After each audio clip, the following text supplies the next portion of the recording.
Hello and welcome to this presentation on the importance of detailed and accurate budget planning as a fundamental element on an equity release recommendation. I'm Phil Dockerell and I contract as Compliance Supervisor in later life lending to a couple of networks and some directly authorised firms. In that capacity, I design advice standards, train advisors, carry out observations and approve advice files, usually prior to presentation. For standard residential mortgage recommendations, client income and expenditure has to fit with lender criteria, but there is little additional assessment. Advisor responsibility stretches much further for later life clients.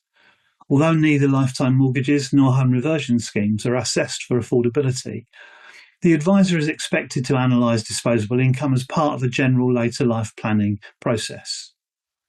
In this session, we'll cover the reasons why a robust understanding of current and future budgeting is important, the factors to take into account, and how they impact upon product recommendations and general financial advice.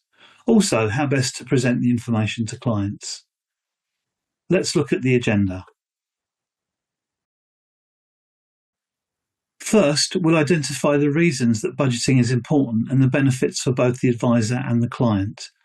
We'll consider the basis for assessment that's built into most advice processes, and then look at aspects of assessing and recording client income and expenditure. We'll spend a bit of time assessing disposable income forecast that's driven out of the budget planner and assess how it affects recommendations. And finally, we'll consider the situation a joint applicant will be left with on the death of the first partner. Along the way, we'll consider how this information can be presented to clients simply but effectively. Let's kick off by looking at why budgeting is important. We've talked in other webinars about the FCA's and the Equity Release Council's view that later life lending is not only about a product recommendation.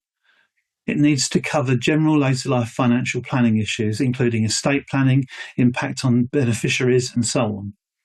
It particularly needs to analyse and report on the client's general financial situation as defined by their income and expenditure. But we don't do compliance for the sake of compliance.